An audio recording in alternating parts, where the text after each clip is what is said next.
श्री कृष्ण कह भी नहीं सकता। कोई तो किशन जी कह देते हैं, कोई कृष्णा ही कह देता है, क्योंकि नाम ही बड़ा गड़बड़ है, नाम ही बड़ा कठिन है। जैसे उनका नाम कठिन वैसे उनकी लीलाएं कठिन। राम जी का नाम सरल, राम जी की लीलाएं सरल। श्री राम मर्यादा है तो श्री कृष्ण प्रेम है। मर्यादा और प्रेम इन दोनों को ही जीवन में उतारने पर आनंद की प्राप्ति हो सकती है।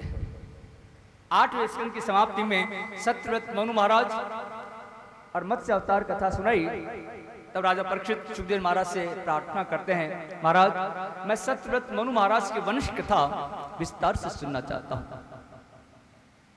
श्री सुखदेव महाराज वर्णन करते कि राजन, इस कल्प में राजर्षि सत्यव्रत व्यवस्थ मनु हुए हैं। मनु व्यवस्थ सूर्य वंश के प्रवर्तक थे। उनका विवाह श्रद्धा के साथ में हुआ। उनके 10 संतान हुई, जिनके नाम थे इक्ष्वाकु, नृग, शर्याति, दिष्टि, करुष, नशक, प्रशक, नभग, दृष्ट और कवि। नभग के घर नाभाग हुए और भगवान शंकर की कृपा से नाभाग के घर भक्त अम्बरीश का जन्म हुआ। महाराज अम्बरीश परम वैष्णव थे, परम भक्त थे। राजा अम्बरीश अपने शरीर को प्रभु की सेवा में लगाए रखते थे। राजा अम्बरीश कहते थे, मैं प्रभु का दास हूं, मुझे उनकी सेवा स्वयं को करनी है। राजा अम्बरीश के चक्रवर्ती सम्राट थे, अनेक नौकर चाकर उनके पास में थे, लेकिन प्रभु की सेवा वो स्वयं करते थे। अरे पेट उसी का भरता है जो भोजन करता है।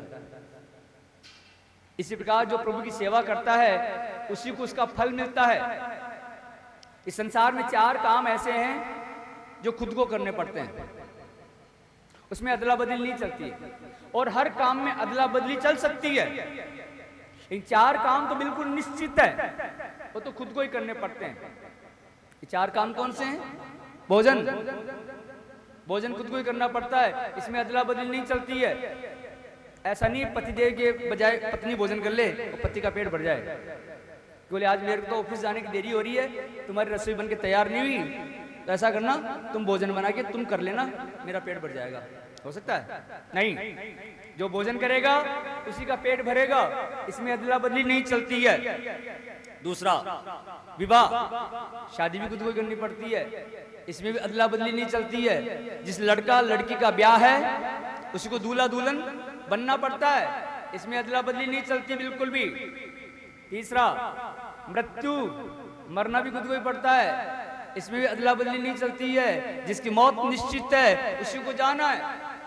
ऐसा नहीं है कि 4 दिन पोते का ब्याह है, 4 दिन बाद में और मौत आ गई लेने, तो पड़ोसी को कह दे कि आज तो तू चला जा, मैं बाद में 4 दिन बाद में ब्याह देख करके आ जाऊंगा। हो सकता है? नहीं, जिसकी मौत निश्चित है उसी को जाना है। और चौथा, प्रभु की सेवा, प्रभु का भजन जो करता है उसी को उसका फल मिलता है। ये 4 कार्य बिल्कुल निश्चित है, ये खुद को ही करने पड़ते हैं, इसमें अदला बदली नहीं चलती है। भोजन, विवाह, मृत्यु और प्रभु की सेवा। राजा अम्बरीश चक्रवर्ती सम्राट थे, अनेक नौकर चाकर उनके पास में थे, लेकिन फिर भी प्रभु की सेवा स्वयं करते थे। राजा अम्बरीश मंदिर की सफाई अपने हाथों से करते थे। ये मंदिर की सफाई की जो सेवा है ना, बहुत छोटी सेवा है, वैसे बहुत छोटी सेवा लगती है, लेकिन है सबसे बड़ी सेवा। क्योंकि मंदिर की सफाई करने पर वहां जितने भक्त लोग आते हैं उन सब की चरण रज एक साथ मिल जाती है। ऐसे तो एक एक की चरण रज लेने हम कहाँ जाएंगे, लेकिन मंदिर में सब आते हैं तो मंदिर की सफाई करने पर उन सभी भक्तों की चरण रज एक साथ प्राप्त हो जाती है। बहुत बड़ी सेवा है मंदिर की सफाई की सेवा। राजा अम्बरीश ने एक बार 1 वर्ष के लिए एकादशी का व्रत किया। ये एकादशी का व्रत सभी व्रतों में सर्वश्रेष्ठ व्रत बताया गया है, क्योंकि अन्य और जितने व्रत होते हैं वो तो 1 दिन के होते हैं, लेकिन एकादशी का व्रत 3 दिन का होता है, त्रिदिवसीय है। एकादशी का व्रत 1 दिन का नहीं होता है, 3 दिन का होता है। दशमी, एकादशी और द्वादशी व्रत 3 दिन का होता है, त्रिदिवसीय है। एकादशी का व्रत एक दिन का नहीं होता है, 3 दिन का होता है। दशमी, एकादशी और द्वादशी, ऐसे 3 दिन का होता है। जिसको एकादशी का व्रत करना हो उसको दशमी के दिन एक समय भोजन करना चाहिए, वो भी कम मात्रा में सात्विक भोजन करना चाहिए। क्योंकि एकादशी के दिन जिसको व्रत करना हो तो दशमी के दिन एक समय भोजन करेगा, कम मात्रा में भोजन करेगा, सात्विक भोजन करेगा, तो एकादशी के दिन आलस्य नहीं आएगा। और यदि खूब खा लिया, खूब गरिष्ठ भोजन कर लिया दशमी के दिन, तो एकादशी के दिन भर आलस्य आएगा और दिन भर नींद लेंगे। तो एकादशी का व्रत सोने के लिए थोड़ी करते हैं, प्रभु का भजन करने के लिए करते हैं। नींद नहीं आएगी तो ज्यादा भजन कर पाएंगे। अब आगे एकादशी, एकादशी के दिन संभव हो सके तो निर्जला रहना चाहिए। निर्जला रहना संभव नहीं है तो मौसम के अनुसार जो फल आ रहा वो फल और दूध, बस और कुछ नहीं। वो भी संयमित रूप से, ऐसा नहीं कि कल के भूखे तो आज खूब खा लें। एकादशी दिन में सोना नहीं चाहिए, रात में भी 1-8 घंटा ज्यादा जाग करके प्रभु का भजन करना चाहिए। अब आगे द्वादशी, द्वादशी के दिन किसी सुपात्र ब्राह्मण की सेवा करके एक समय भोजन करना चाहिए। द्वादशी के दिन 2 समय भोजन करने पर एकादशी का व्रत भंग हो जाता है। इस प्रकार त्रिदिवसीय एकादशी का व्रत करने पर ही इस व्रत का फल मिलता है। लेकिन आजकल तुम देखते हैं एकादशी क्या आती है, घर में छोटी दिवाली आ जाती है। उस दिन कई प्रकार के पकवान, व्यंजन तैयार करवाए जाते हैं। एकादशी उपवास का मतलब क्या है? देखिए, एकादशी का मतलब होता है 11। कथा तो जीव की है ना। 11 क्या है? 5 कर्मेंद्रियां, 5 ज्ञानेंद्रियां और 1 मन, ये 11 है। और उपवास का मतलब, उपवास में भी 2 शब्द हैं, उपे वास। उप का मतलब होता है पास में और वास का मतलब होता है रहना। तो उपवास का मतलब हुआ पास में रहना। अब पूरे एकादशी उपवास का मतलब क्या हुआ? ये 5 कर्मेंद्रियां, 5 ज्ञानेंद्रियां, 1 मन, ये 11 जो है, इन 11 को प्रभु के पास में रखना एकादशी उपवास का मतलब हुआ। इस प्रकार एकादशी का व्रत विधि पूर्वक करना चाहिए। विधि पूर्वक ना किया जा सके तो कम से कम एकादशी के दिन अन्न का तो त्याग कर देना चाहिए, अन्न नहीं खाना चाहिए।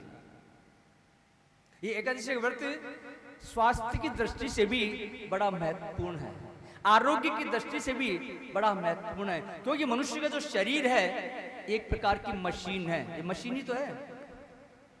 वो लोहे की जो मशीन होती है, और लोहे की मशीन को 24 घंटा में लगातार कितनी देर चलाया जाता है? 24 घंटा थोड़ी चलाते हैं, 10 घंटा, 12 घंटा, 16 घंटा, 18 घंटा, ज्यादा उसको 18 घंटे चलाया जाता है। 18 घंटे बाद उसको आराम दिया जाता है। जिस लोहे की मशीन को 24 घंटा में 18 घंटे बाद आराम दिया जाता है, तो मनुष्य का शरीर भी एक मशीन है। इस मशीन को 15 दिन में 1 दिन तो आराम दो। लेकिन लोग डॉक्टर के कहने का विश्वास कर लेते हैं, हमारी व्यास जी जैसे महान ऋषि मुनियों के शब्दों का विश्वास नहीं करते। डॉक्टर यदि ये कह दे कि भैया तुम्हारे टाइफाइड हो गया है, 1 महीना अन्न मत खाना, बट ठीक है नहीं खाएंगे। लेकिन व्यास जी महाराज कहते हैं कि 15 दिन में 1 दिन एकादशी को अन्न मत खाना, तो कहेंगे महाराज सब कुछ कर सकते हैं लेकिन भूखा नहीं रह जाता है, भूखा नहीं रह सकता। क्योंकि ऋषि मुनियों के शब्दों का विश्वास नहीं है, डॉक्टरों का विश्वास है। ध्यान रखना, जो एकादशी का व्रत नहीं करते हैं उन्हें डॉक्टर 1 महीने की एकादशी एक साथ करवाता है। तो डॉक्टर के कहने पर 1 महीने की एकादशी ना करने पड़े, तुम ही कर लो 15 दिन में एक बार। और आज अम्बरीश ने विधि पूर्वक एकादशी का व्रत किया। व्रत की पूर्णाहुति के समय यमुना किनारे आकर के स्नान किया, ब्राह्मणों की पूजा की और व्रत की पूर्णाहुति की तैयारी करने लगे। उसी समय वहां दुर्वासा मुनि का आगमन हो गया। राजा अम्बरीश ने दुर्वासा जी को प्रणाम किया, प्रार्थना की महाराज पधारिए, अहोभाग्य आज पधारे, आप प्रसाद ग्रहण कीजिए। दुर्वासा जी कहने लगे राजन, हम पहले स्नान संध्या वंदन से निवृत्त हो जाएं, उसके बाद हम प्रसाद लेंगे। यह कह के दुर्वासा जी स्नान करने को, संध्या वंदन करने को चल पड़े। इधर महाराज अम्बरीश को त्रयोदशी आने से पहले व्रत छोड़ करके प्रसाद लेना, त्रयोदशी आने से पहले व्रत खोलना पड़ता है। इधर महाराज दुर्वासा जी स्नान में ऐसे लीन हो गए, उन्हें आज समय का ही पता नहीं रहा। रोजाना तो एक डुबकी लगाई झट बाहर आ जाते थे, लेकिन आज तो अपनी सारी जटाओं खोल खोल के झाड़ झाड़ करके स्नान कर रहे हैं, समय का पता नहीं रहा। महाराज अम्बरीश को चिंता होने लगी। मैंने ब्राह्मणों को निमंत्रण दिया, ब्राह्मणों को भोजन के लिए निमंत्रण दिया, बिना ब्राह्मणों को भोजन कराए यदि मैं प्रसाद लेता हूं तो मर्यादा का उल्लंघन होता है, और यदि मैं प्रसाद नहीं लेता हूं तो फिर एकादशी का व्रत भंग हो जाता है। त्रयोदशी आने से द्वादशी समाप्ति के कुछ ही पल शेष रह गए। महाराज अम्बरीश धर्म संकट में पड़े हुए हैं, क्या किया जाए। तभी सभी ब्राह्मणों ने राय करके महाराज अम्बरीश से कहा, महाराज आप ठाकुर जी का चरणामृत लेकर के व्रत को खोल लीजिए, इससे मर्यादा का उल्लंघन भी नहीं होगा, अतिथि का अपमान भी नहीं होगा, और आपका व्रत भी भंग नहीं होगा। महाराज अम्बरीश ने ठाकुर जी का चरणामृत लेकर के व्रत को खोला। उसी से वहां दुर्वासा जी का आगमन हो गया। दुर्वासा मुनि ने अम्बरीश को पूछा नहीं कि राजन तुमने भोजन कर लिया क्या, केवल अनुमान लगा लिया कि अम्बरीश ने भोजन कर लिया। कहने लगे राजन, तुमने मुझे भोजन के लिए निमंत्रण देकर के बिना मुझे भोजन कराए भोजन किया है, ये ठीक नहीं किया। अम्बरीश कहने लगे महाराज मैंने भोजन नहीं किया है, मैंने तो केवल ठाकुर जी का चरणामृत लिया है। लेकिन दुर्वासा जी सुनने वाले कहाँ थे, वो तो क्रोध में लाल पीले हो रहे थे। उन्होंने सिर से एक जटा निकाली, जटा से कृत्या को उत्पन्न किया और कृत्या को अम्बरीश को मारने का आदेश दे दिया। अम्बरीश की प्रार्थना पर प्रभु ने अपना सुदर्शन चक्र छोड़ा, सुदर्शन चक्र ने कृत्या को मार गिराया और दुर्वासा जी के पीछे दौड़ने लगा। अब तो आगे आगे दुर्वासा जी और पीछे पीछे सुदर्शन चक्र दौड़ प्रारंभ हो गई। दुर्वासा जी दौड़े दौड़े कभी कैलाश पर जाते हैं, कभी ब्रह्मा जी के पास में जाते हैं, प्रार्थना करते हैं इस सुदर्शन चक्र को रोकिए, मेरी रक्षा कीजिए। लेकिन सभी ने मना कर दिया। सभी कहने लगे इस सुदर्शन चक्र को हम नहीं रोक सकते हैं, ये तो जिसका है वही इसे रोक सकता है। अंत में दुर्वासा जी दौड़े दौड़े वैकुंठ में आए, प्रभु से प्रार्थना कर लगे भगवान मेरी रक्षा करो, इस सुदर्शन चक्र को रोको। प्रभु ने कहा दुर्वासा जी अहम भक्त पराधीनो, मैं पूर्ण रूप से मेरे भक्तों के अधीन हूं, मैं स्वतंत्र बिल्कुल नहीं। इन भोले भाले भक्तों ने मुझे अपने हृदय में बंद कर रखा है। मैं भक्तों का हृदय हूं और भक्त मेरे हृदय हैं। दुर्वासा जी आप थोड़ा विचार करो, उस अम्बरीश ने ऐसा क्या अपराध किया था जो आप उस पर इतना क्रोधित हुए। उसने मात्र व्रत के पालन के लिए मेरा चरणामृत तो लिया था, अब तो सुदर्शन चक्र को मैं भी नहीं रोक सकता। इस सुदर्शन चक्र तो उस अम्बरीश के ही अधीन है, जाकर के उसी से क्षमा याचना करो तो ही ये सुदर्शन चक्र रुक सकता है। दुर्वासा जी दौड़े दौड़े राजा अम्बरीश के पास में आए। राजा अम्बरीश के चरणों में प्रणाम करने ही वाले थे, तभी अम्बरीश ने दुर्वासा जी को प्रणाम किया और कहने लगा महाराज आप मुझे प्रणाम करें ये शोभा नहीं देता, प्रणाम तो मुझे ही आपको करना चाहिए। अम्बरीश ने सुदर्शन चक्र को शांत होने के लिए प्रार्थना की। सुदर्शन चक्र शांत होकर के प्रभु के पास में चला गया। अम्बरीश ने दुर्वासा जी को प्रेम से भोजन करवाया और क्षमा याचना करने लगा। महाराज आज आपको मेरे कारण कितना कष्ट उठाना पड़ा। अम्बरीश सच्चे वैष्णव थे, सच्चे भक्त थे, वे दुर्वासा के द्वारा क्रोध करने पर दुखी नहीं हुए और उनके द्वारा प्रशंसा करने पर सुखी नहीं हुए। सच्चा वैष्णव, सच्चा भक्त किसी दूसरे द्वारा निंदा करने पर दुखी नहीं होता है और प्रशंसा करने पर सुखी नहीं होता। सच्चा भक्त दूसरे में दोष नहीं ढूंढता है, सच्चा भक्त अपने अंदर ही दोष ढूंढता है। सुखदेव जी महाराज को क्या आवश्यकता थी इन राजाओं की कथा सुनाने की, लेकिन अम्बरीश जैसे राजा सुखदेव जी महाराज को बहुत प्रिय हैं, क्योंकि सुखदेव जी महाराज सोचते हैं कि मैंने तो सब कुछ त्यागा, सब कुछ छोड़ करके जंगल में रह करके वनवासी होकर के सन्यासी जैसा जीवन जी रहा हूं, जबकि अम्बरीश तो राजप्रसाद में रह करके, राज वैभव में रह करके, रानियों के साथ में रह करके फिर भी सन्यासी जैसा जीवन जी रहे हैं। निसंदेह ये मुझसे भी ज्यादा श्रेष्ठ है। सुखदेव महाराज वर्णन करते, राजन सत्यव्रत मनु के पुत्र इक्ष्वाकु के वंश में मानधाता की 50 कन्याओं का विवाह सौबरी ऋषि के साथ में हुआ। आगे चलकर इसी वंश में सगर नामक चक्रवर्ती सम्राट हुए। उनके यज्ञ के घोड़े को इंद्र ने छिपा लिया। तब सगर महाराज के पुत्र उस घोड़े को ढूंढने के लिए निकले। उन्होंने घोड़ा कपिल मुनि के आश्रम पर देखा। उन्होंने सोचा यही चोर है, तो मारो मारो यही चोर है, यही चोर है कहते दौड़े। कपिल मुनि के तेजोग्नि में जल करके भस्म हो गए। इनको ढूंढने के लिए सगर का पुत्र अंशुमान निकला। उसने कपिल भगवान की स्तुति की। कपिल भगवान कहने लगे ये घोड़ा तेरा पितामह का, तू ले जा इसे।